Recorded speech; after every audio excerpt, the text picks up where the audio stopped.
Hello, my friends. A new Thursday has come, and it's time for more about storytelling. Today, we're talking comic books and interviewing the awesome creator of Life, the Necropolis, Nick Klie. Let's go. Once upon a time, in a galaxy far, far away. It was a dark and stormy night.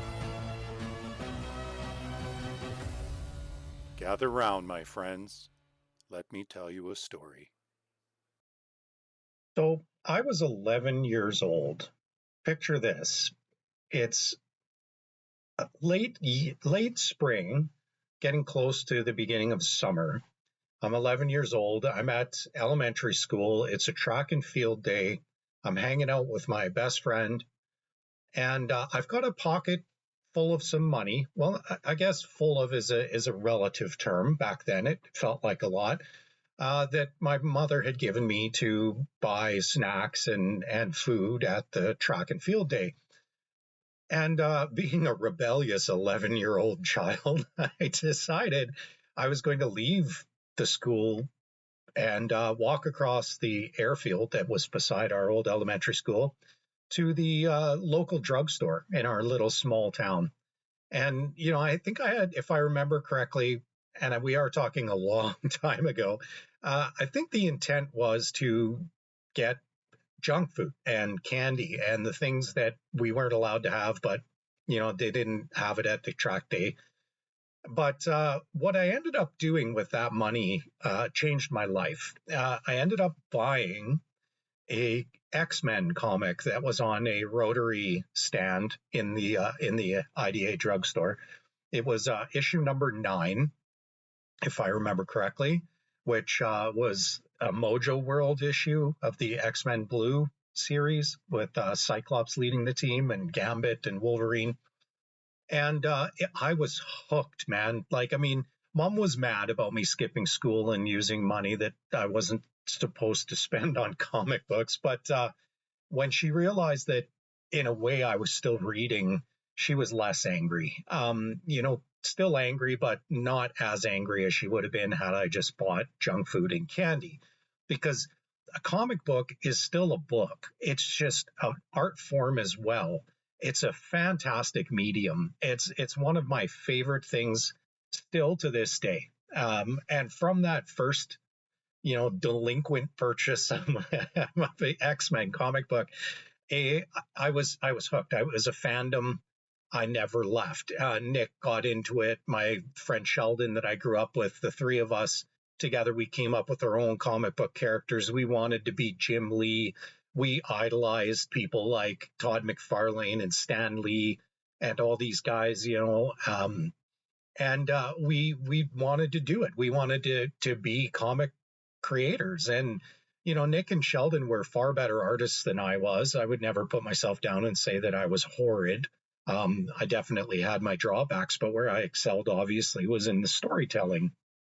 So we found that we worked well together, where I would write a lot of the story. My friend Sheldon would do a lot of the penciling, and then Nick would do ink and color. And it worked, Sheldon's older brother, Randall, used to do this awesome comic. He called it Solar Winds. And it was just like a collection of short comic stuff that people would submit to him, and he would put it all together and photocopy it in school. But it was a journey into the world of comic books. Now, fast forward to today, and I'm still a collector. I still enjoy comic books, but my tastes have sort of left the mainstream, and I've really grown to appreciate the fringe. I support a lot of indie comic creators, and I really, really like discovering new things. Most recently, I discovered Helen of Wyndham. And again, I really fail at this every time I talk about something on this podcast. I should have it in front of me so I can quote the creators, but you got to look up this book, Helen of Wyndham. It is amazing. The artwork, fantastic. The stylization, fantastic. The story, the writing, I cannot gush about it enough. I was collecting it when it was just an individual episode miniseries. It's now out in a collected graphic novel. So, man, pick it up. Now, further to that, today's guest that we're bringing on is, well, for a lack of better way to put it, just an absolutely awesome guy. Not to mention, he's a comic book creator, but he's also the manager of my local comic book shop, where I have a box and they put everything that I have subscribed to down. And every time a new issue comes in, they set it aside. I go in, give them a number and whatever. And this store, like I imagine all stores, I have limited experience, but almost every store I've ever been to becomes a community hub. So they know your name. The customers talk to you. You go in there and it's never just drop in, pick something up and leave. It's like, no, you're going to converse. You're going to have a conversation about super crazy deep things. You know, Nick and I will often talk about everything from current age politics to AI algorithms when I go in there to pick up my comics. But Nick, fantastic guy, very smart guy. So when I found out that he was doing his comic, Life, the Necropolis, I jumped all over it. I was like, oh my God, I have to have a copy. And to this day, I've bought two. Every time he brings out a new issue, I buy one to keep and make him sign and one to read. It's such an awesome book. I really get strong vibes of the old Eastman and Laird Ninja Turtles type genre. He's got a very unique art style that's reminiscent of old G.I. Joe comics and like heavy metal. And it's great. It's so much fun. Life, the Necropolis by Nick Klie. If you ever get a chance to pick this up from him, do so. He's just about to launch a new Kickstarter for his third issue, I believe. This is the third book he's done. 6 Doomwreck Nights, or maybe 7 Doomwreck Nights. Just the worst promoter ever, right? But honestly, find him on Kickstarter. Look up Life the Necropolis on Kickstarter. Back him. He's awesome. And yeah, let's hear from Nick. Let's jump in and talk some comic books. All right, welcome to More About Storytelling, Nick Klie. How are you doing today? I'm doing pretty good, Kenton. How are you? Not bad. Did I pronounce your name right? I know we had this discussion. Klie, you sure did. Key. Yep, rhymes a key. Doesn't look like it, but it sure does. That's awesome. And it's funny that I just learned that today after all the time I've known you, because I've always told my friends, I'm like, yeah, my friend Nick Klie. And then you're like, no, it's Klie, like key. Oh, shit. Yeah, good luck getting that out of there now, right? Yeah, it's 8 letters. My whole name is 8 letters, and it's the most difficult 8 letters you've ever seen, because sometimes if I say it too fast, it sounds like Nick Lee. So you can't win. If you see it, if you hear it, it's always wrong. Yeah, but to have Nick Lee as your name would be pretty cool for the comic book world. I mean, it's not like there isn't any famous comic Lees out there, hey? When I was a kid and they had the Wildcats cartoon, it said, Jim Lee's Wildcats. And I was like, wow, is that like Stan Lee's younger brother or something? Is that whole family like just famous for comics? So it works, man. Like you got to get in on that. Yeah, it's funny you mentioned that, because as a kid when I was collecting comics, my brother was collecting Wildcats, and I remember finding out who Jim Lee was through X-Men, and I was like, oh man, I thought the same thing, that he was related to Stan. It was like, then I looked at a picture and I'm like, Yeah, I think the first time I saw a picture of Jim Lee and had that same revelation was a picture of him with Stan Lee, and I was like, oh, I don't think this is what I think it is. I think I'm wrong here. Probably like in a Wizard magazine or something. Yeah, probably. Oh man, I miss Wizard mags. Do they still make them?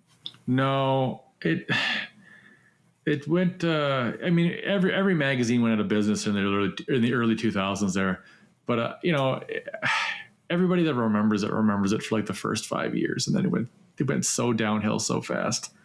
Yeah. Kind of like Mad and Heavy Metal and all those other things too, eh?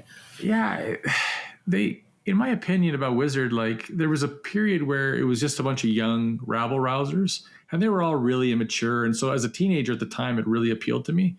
But then they started kind of, I don't know, chasing more kind of like mainstream things, maybe. I don't know. I always talk about this weird period in 90s comics where all the kids, like, because I was born in 84, right? So like I was the prime age for that 90s boom of comics.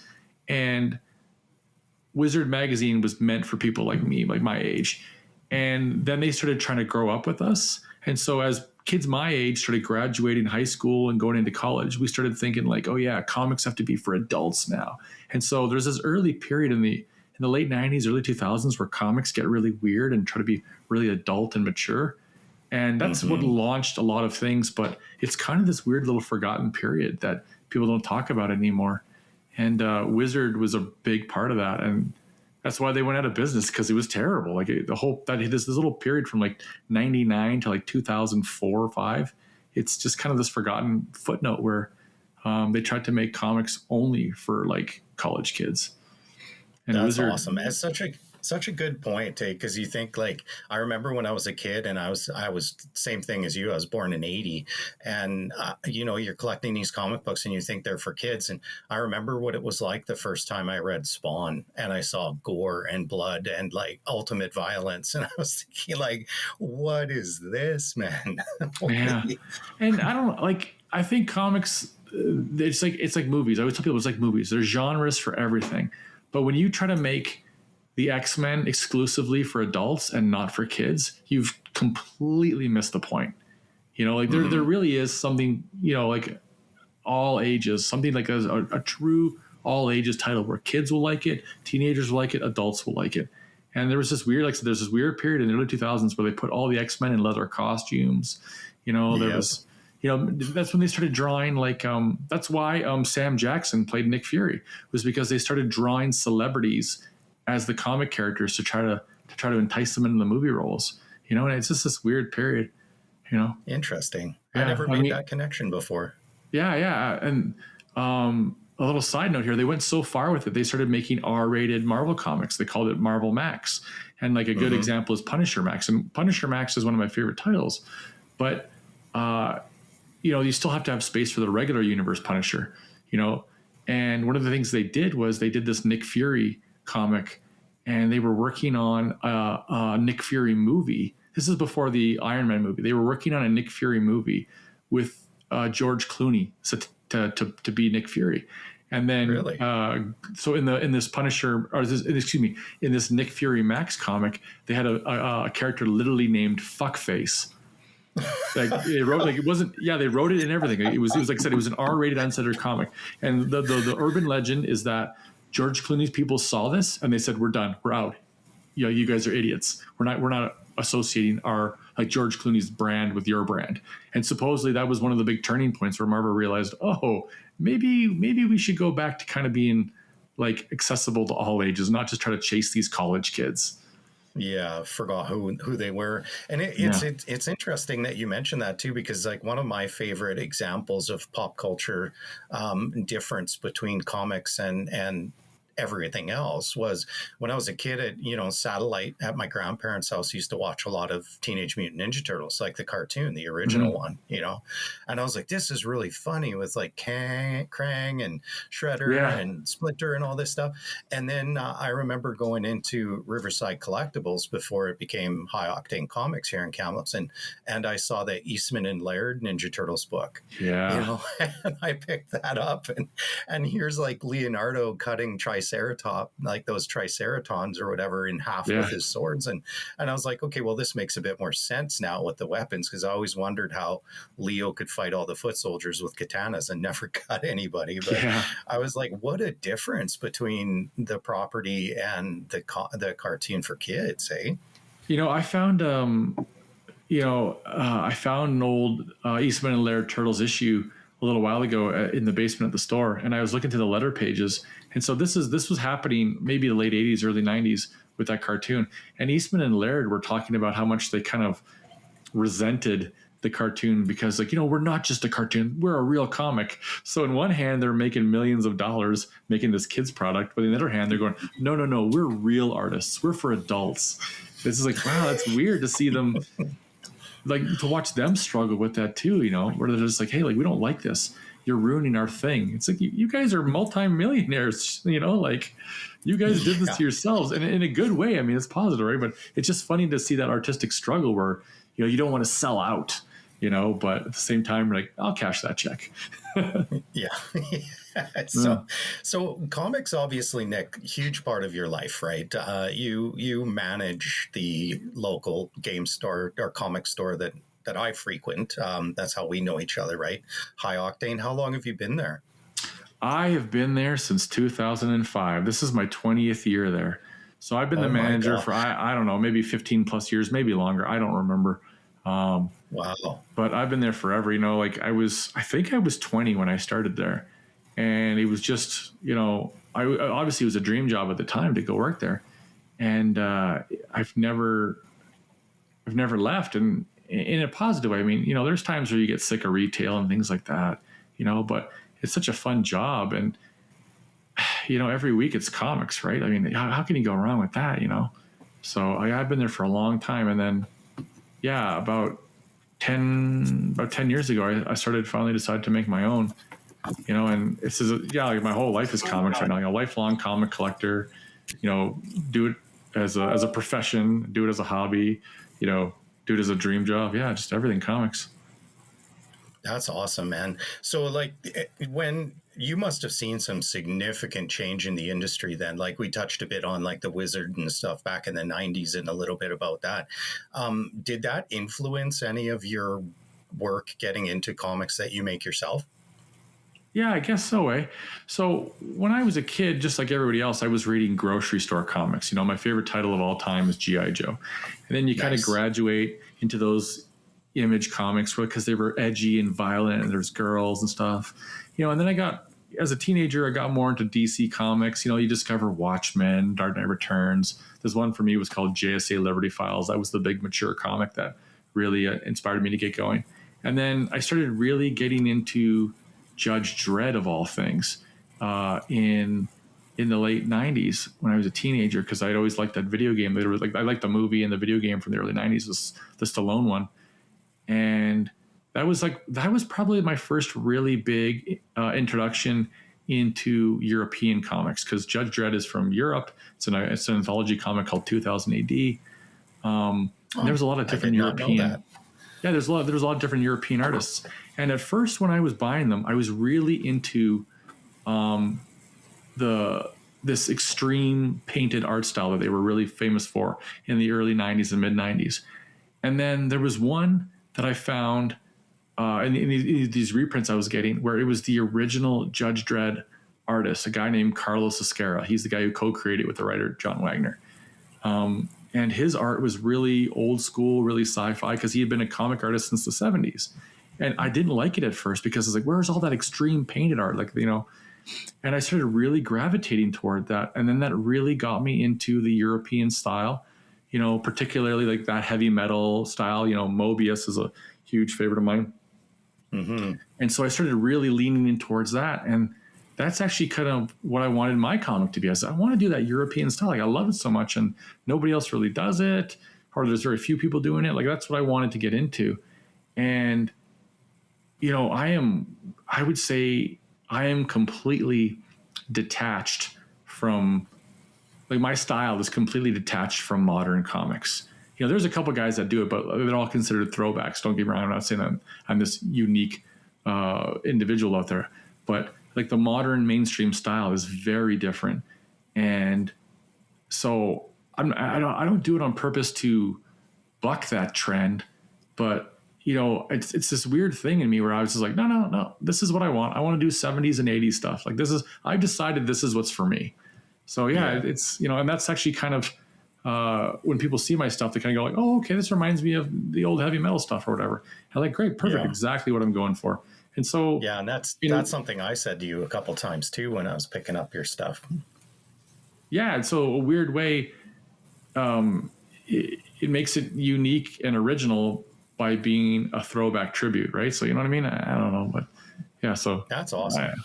That's awesome. So with your comic, Life, the Necropolis, right?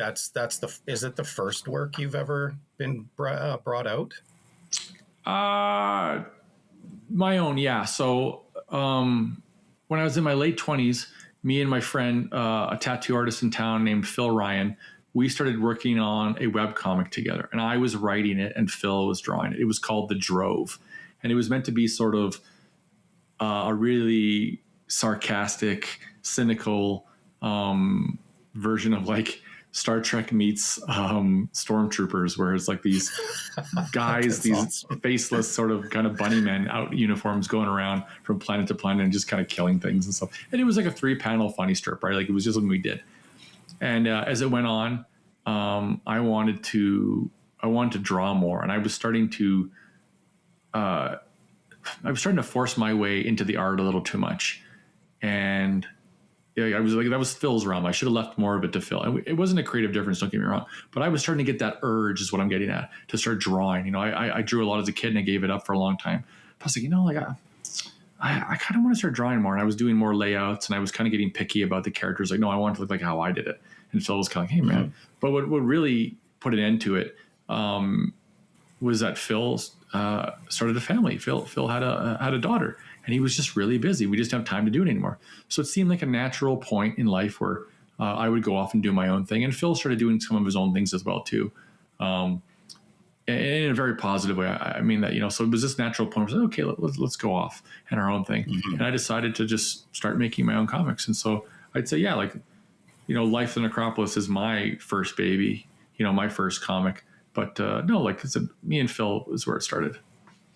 That's cool. So how did Life come about? Like, what was your motivation for it? Because I got to tell you, well, as you know, because I come to your store all the time and collect stuff. I have a really eclectic taste and collect a lot of different things, and I have for a very long time. But Life is like one of the most unique things in my entire library. You know, oh, cool. How did that come about, man? Like, what drove you to build that world?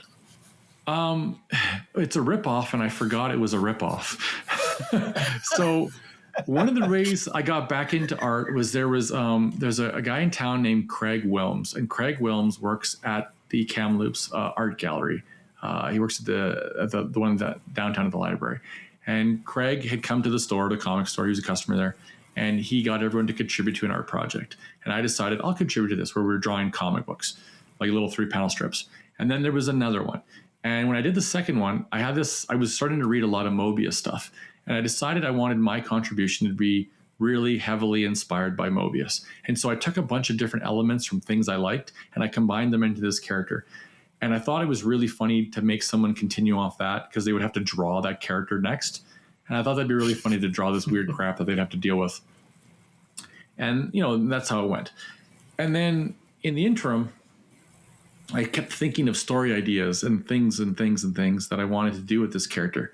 And I kind of let it, I think it took about 2 years before I finally decided to do my own strip with it.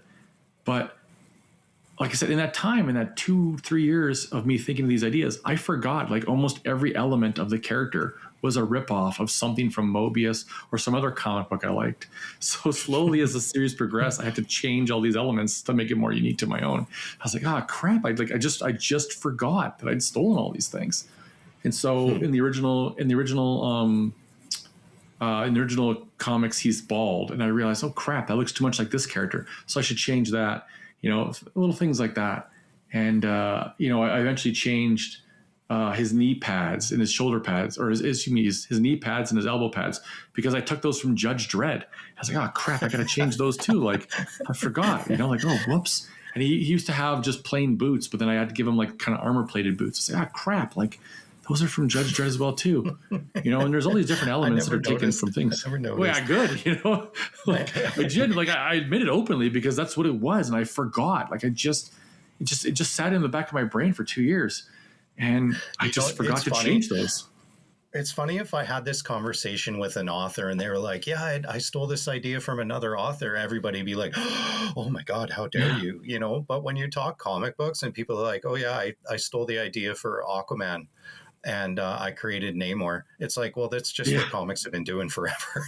Absolutely. I mean, it's blatant, like there's different versions of each character on each side, and it's blatant, and it's usually done on purpose to be like, hey, like, look at this. This is kind of fun, eh? Like there's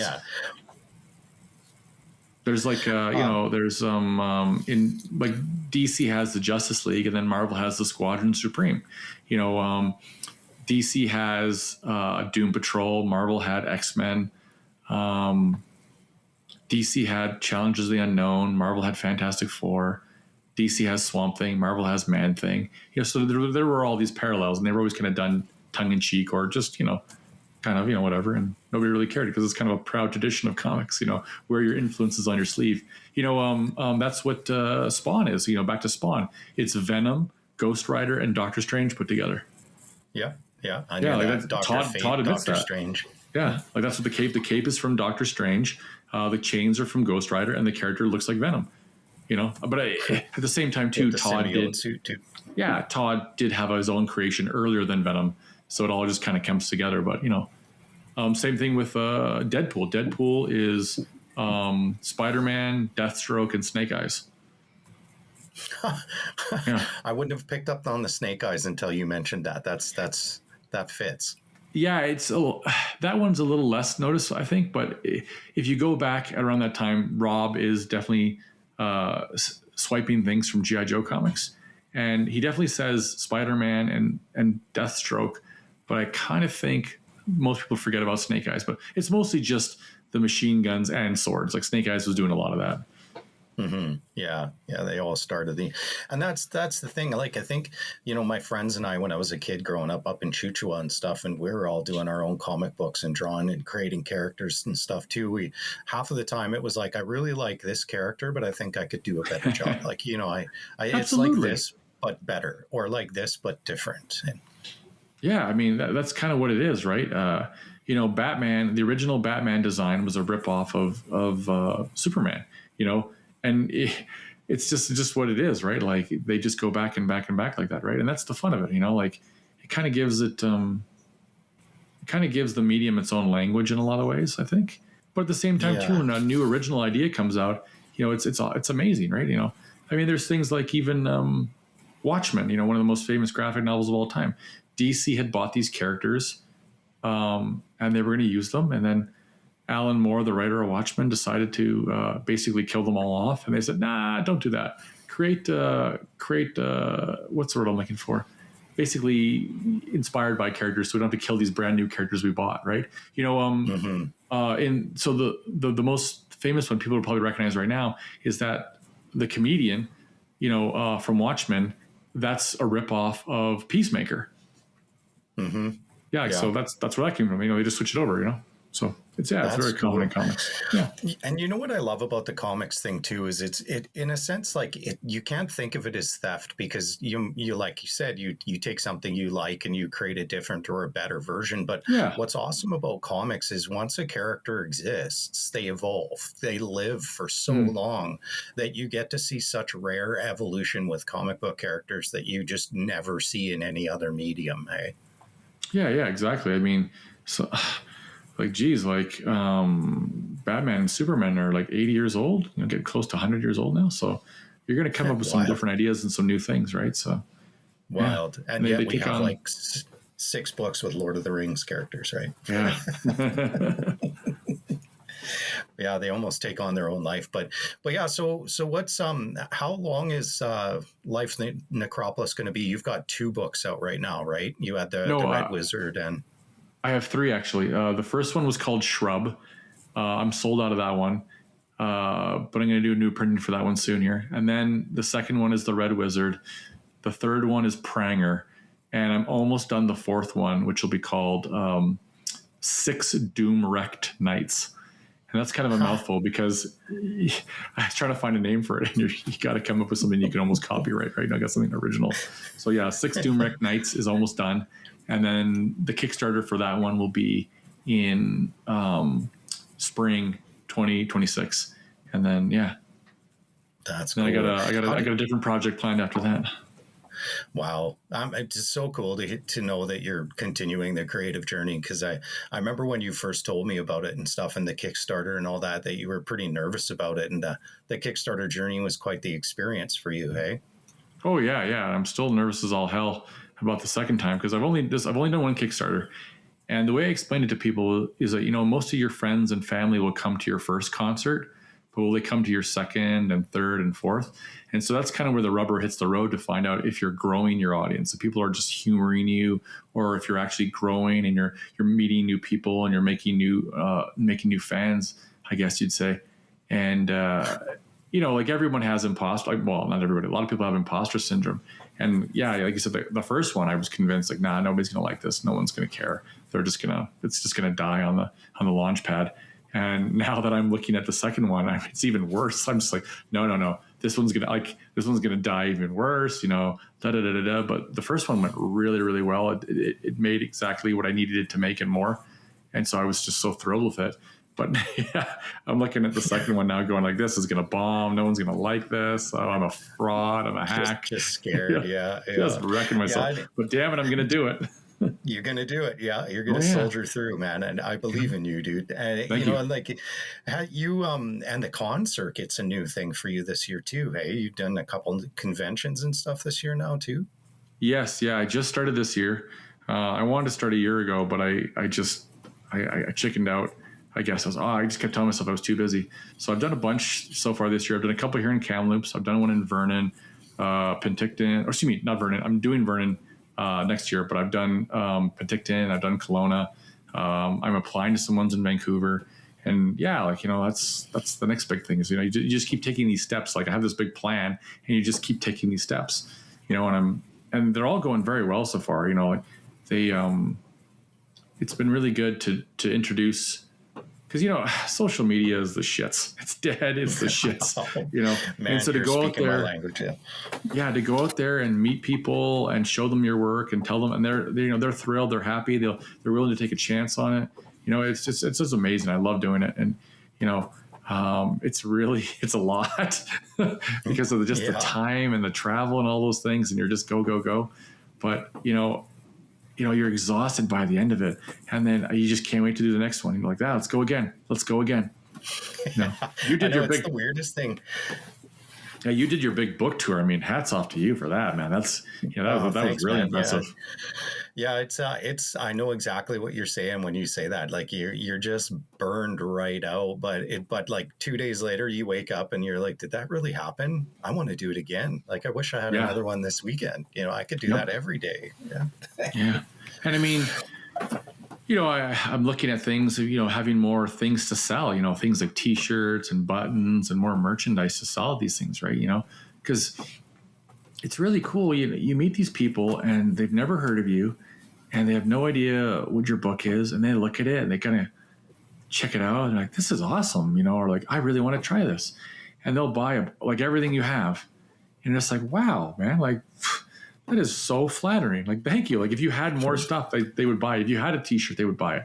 And they're just, it's such a cool experience that you just go out there and people are just, like they're just ready to try something. It's really cool. Like, they're just open to it. You're like, wow, man, like, thank you. Yeah. And you see all the vendors around you. Sorry, go ahead. I was like, the other vendors around you are having a good time. Everything's just going well. It's such a positive environment. Yeah. That was a funny Canadian standoff there, by the way. No, you go. No, but yeah, no, man. Like, I had this conversation with one of my other author friends, Evan Parrott, and he was at CamCon right beside me there. Hey. And, like we were talking about the Indigo tour experience versus the convention experience. And it's like when people go into Indigo, they're there for a million reasons. They might be there for a self-help book. They might be there for, just magazines or candles or just to shop or whatever. But when people go to conventions, they're there for fandom. And they're there for people like us. So Evan and I did a compare, and I'll be doing a year-end recap soon because we're recording this episode the end of December, but it'll come out in 2026. But my end year recap, like I sold more books at the 2 conventions I went to last year than I did on the entire Indigo tour put together. Right. Yeah. You know, and it's awesome. Like having, like you say, having that swag, you know, somebody told me once when I was a kid, if you want to sell something, find something to give away for free. That's a good point. And yeah, like my best days was at the end of my tour last year when I was in West Edmonton Mall, and I had a huge stack of bookmarks left, and I was just like, well, this is the end, and my second book will be out next year, and I'll need new bookmarks for that one. So I just stood there like those guys in Vegas, and I was just like, want a free bookmark, want a free bookmark, want a free bookmark. You never know. You know, I talked to a comic writer. We had Ed Brisson. He did a signing at our store. And he told me that that's how he got his job at Marvel, was that he was working. I mean, don't get me wrong, he was working with Image. He was at a comic convention, so he was doing well. And he had all these books that he didn't want to take on the plane with him. And a woman walked by, said, "Hey, want a free comic?" And she was a Marvel editor. And she's, "Oh yeah, cool, sure." And so you get those you never know stories, right? Which is crazy, but it just, you know, I mean, Ed's also very talented. Don't get me wrong. So I'm sure she read the book and said, "Hey, that's a good scouting report." It wasn't like he just magically won the lottery. So I'm not trying to discount his talent. But yeah, like you never know those things, right? And you know, like what's disheartening about it is that if you're sitting there in like West Edmonton Mall, you're sitting there going like, yeah, there's like, I can see like 1,000 people right now, and you're thinking all I need to do is like get 10%, you know, maybe 100 people. You know, maybe I get 1%, you know what I mean? Like, 10 people, you know, and they're like, man, I saw one person all hour, and it's so demoralizing. But you have to remind yourself of the context of your situation. Those people that are there to, you know, maybe go to Lululemon or whatever kind of stores there, right? Mm-hmm. Maybe they're going to the water slides in West Edmonton Mall. So they're, you know, maybe they would like your product, but maybe they're just not there to buy comics. And people, comics aren't for everybody. Some people read comics and go, I don't connect to that. And that's 100% okay. Or a book, you know, they don't connect to it. They want to watch something different, you know. So when you go to a convention, it really is like, you forget that word convention. People of a captive audience of the same mind are going there to congregate and be a part of the community, as it were, and that fandom, and they're there to like participate in it. And so you're getting people that they're there to try things. And you know, there's it's like if you're in a food court and you know you're not hungry, you're not going to try any of the food, you know, even though you're in a food court, right? So. Yeah, but you go to a food court because you're hungry, so you know you want to go eat, right? So yeah, you'll try something, right? So it's good that way. Yeah, that's a great analogy. Yeah, the food court analogy. Yeah, like because you don't go to a mall necessarily to go to a food court, but you go to a food court to get food, right? Exactly. So, yeah, and so that's the story I always tell people. Like, you ever see the movie Wolf of Wall Street? You know, Leonardo DiCaprio. It's a Scorsese movie. There's a scene in there where, exactly. Sell me this pen story. Exactly what I was going to tell you. In the movie, they portray it as if sell me this pen. And it's about a hustle where like you have to create a reason for them to want the pen. And that's not what it is at all. The guy, Jordan Belfort, he talks about it in his seminars, I guess, where he says the actual sell me this pen is about going to a person and finding out if they want to buy a pen in the first place. If they don't want to buy a pen, you move on to the next guy. But if they want to buy a pen, then you explain to them why your pen's amazing. You got to find out about meeting your customers' demands. And so that's what a convention is. People are there to go and see your product. And so, yeah, you got to have some showmanship and things like that. But it's just, they're there and they want to be there and you want to be there and everything just works together. And it's such a, like I said, it's such a good, positive environment where it feels good as a vendor. It feels good as an attendee. You know, everything just works, you know, thank God, because if you got to go there and hustle cold in a mall where you're just, hey, you're here for the water slides, but let me tell you about this book I sell. That's demoralizing. It's brutal because people, no thanks, no thanks, no thanks. And it's human nature to shut down and to understand rejection and be like, well, I can't take this anymore. You know, a friend of mine talked about how allegedly, you know, he was reading this theory that being successful is like a mental illness, because naturally if your brain will shut down and protect you if you get rejected 1,000 times in a row. But if you're a person that can be rejected 1,000 times in a row and keep going, that's almost a mental illness, because you know you will get that success no matter what. Just addicted to suffering, hey? Yeah. So, oh yeah. You don't like my book? Okay, next guy. You don't like my book? Next. Okay. You don't like my book? Next guy. And to not take it personal. Yeah, I mean that's almost like your brain doesn't work properly. Because that is brutal. That is brutal. Yeah. Oh man. Like, yeah. So Nick, where could people find more about you? Like, where's the best place to find or follow you? Like, is it go to the High Octane Comics, or do you have a website, or? Yeah, if you're in Kamloops, obviously come visit us at High Octane Comics, and I have all my books for sale there. I have, some of my Kickstarter bonuses still. I have some art editions. I have all that things ready to go there. If you're just on the internet, my website is lifethen.com, lifethen.com. That's my main website. All my launching stuff is on there. You can go to my web store, or you can go to all my social medias there. But yeah, like I'm on Twitter, I'm on Facebook, I'm on Instagram, I'm on Tumblr, I'm on Reddit, I'm on Blue Sky, and I'm probably on something else. So if you're on any one of those platforms, you can find me. I'm also on Webtoon, and I'm also on Tapas, and I post everything to all these platforms. So you can find me somewhere, yeah, and like I will make it all available to you. And you can read all my comics for free on my website. It's all there. Like the website there is to advertise my comics, because I wanted to always print comics, So if you want to read it for free online, go nuts. I make it available to you. There's all my printed comics and more on my websites and, and all my socials, so it's all there for free for you to try. But like, yeah, I wanted to print comics. So like, it's about putting that comic book in your hand, and my comics, they read pretty good online, because, it's difficult because I put 2 pages out a month. And it's kind of difficult to do it that way, but that's as much as I can muster. So you can go on that website and read them all in order, and it reads pretty good. But I designed these stories to be read as comic books, to go from page to page to page and enjoy the whole experience. So, that's the way I prefer you to enjoy them. Yeah. And, the quality and everything is fantastic. So, I huge shout out to Nick and the Life of the Necropolis series. Like I said, it's always buy 2 from him so that I can put one on my library that's sealed away and thank you. One for reading. Yeah, buy more. Yeah. So, Nick, at the end of my interviews, I always like to do this little segment called One More Question. And it's just like an off the wall, kind of hilarious, meant to be funny kind of interview question. Are you ready for yours? Give her. What is the most ridiculous sound effect that you've ever wanted to sneak into one of your comics? I stole a Ninja Turtles sound effect the other day. That was, or no, the other day, excuse me, in my last comic, that was Fwang. It was FWANG. And I love that, just Fwang. I also think it's funnier to think it's pronounced F-Wang. I like that idea better. There was old Dragon Ball ones that had like a boat. The sound effects coming out of the boat would literally be the word boat. So it's a boat. I wanted to use shank when someone was getting stabbed, like don't just shank as the sound effect.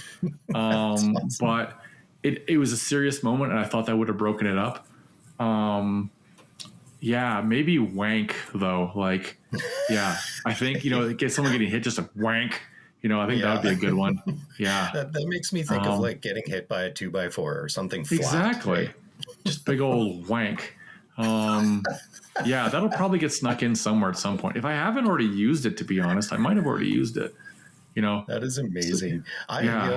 When I was looking at questions to ask you for this, I was thinking about it. I'm like, oh my God, this is funny, because my mind immediately started going to like SNIKT and BAMF and, Shabam and Baka. And yeah, that's the part, I got a couple of words I use all the time, and, for my laser and gun noises, but I really should add some new ones, because it's always like Kazakh and, like schwang and stuff like that, just little things like that.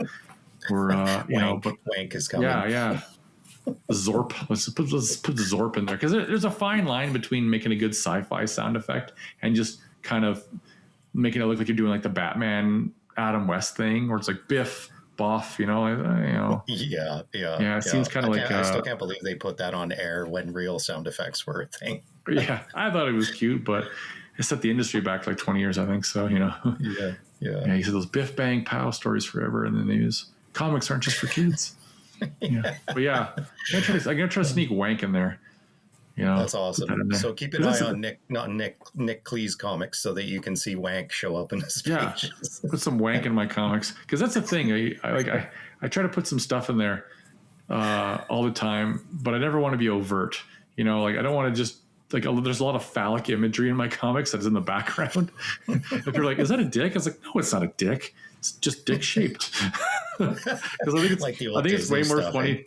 Yeah, I think it's way more funny to do that because if you just draw a penis, then people are gonna be like, yeah, that's a penis. But if you draw something phallic in the background, like a dick-shaped tree or something, people just kind of look at it and you're putting it all on them now. You're gonna, hey, like, you know, this is on you, pal. Like if you're uncomfortable by that tree, that's on you, bud. Oh man, Nick Klie, thank you so much for coming on the podcast, man. It's been an absolute honor. We'll definitely have to get you on again when your Kickstarter goes live. We'll do it like some sort of special thing to help you out with that. But I love that, Kenton. Thank you. Yeah, like love knowing you, Nick. Love talking to you about this stuff. Every time I come into this story, you know, it's like shoot the shit for hours. So yeah. Thank you so much, Kenton. I love it, man. Like, yeah, good luck on your podcast. This is going to be great. Awesome. Thanks, brother. Thanks, pal. Yeah, so that was Nick Klie. Make sure you look him up and follow him. It's pretty easy. Like we talked about his 8 letters. His last name is Klie. For those of you that speak phonetic alphabet, that's Kilo Lima India Echo. But yeah, check him out. Follow him on all of his socials and support him on Kickstarter. It's awesome to have local creators. It's awesome to have indie creators. And like I mentioned, his book is awesome. It's just really fun. It's silly, it's campy, it's hilarious, and it's just fun. So, all right, next week, we are going back across the border to the south of the United States this time, and we'll be speaking to a indie author from Texas. Imagine that. Talking to guys in London and Italy and Texas. What a wild journey this podcast has been. Episode 10 next week. Whoop, whoop. I'm so happy with that. If you are enjoying more about storytelling and you want to be a part of it, please go on to my website at www.kentonjmoore.com. Go to the contacts page and feel free to fill out the contact form. Send me a note. Say, hey, man, I would love to be asked one more question. And let's get in touch. Let's talk story. Follow me on Patreon. Support me. It would be awesome to be able to do more of this, to be able to see more of the world, get out there a little bit further. But we've got some amazing things coming for you. And I'm so glad you stayed. I'm happy to be entertaining you all. I hope you had some laughs and learned a little bit about the world of comic books. And there will be more to come.